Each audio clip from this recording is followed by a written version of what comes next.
Panasonic troubleshooting. Strange noise coming from the compressor.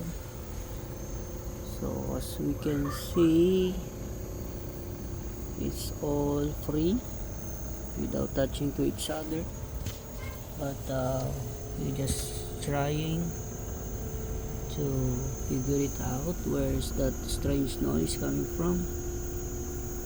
So we remove everything, all the covers, so that we can make it 100% sure that that strange noise is coming from the compressor.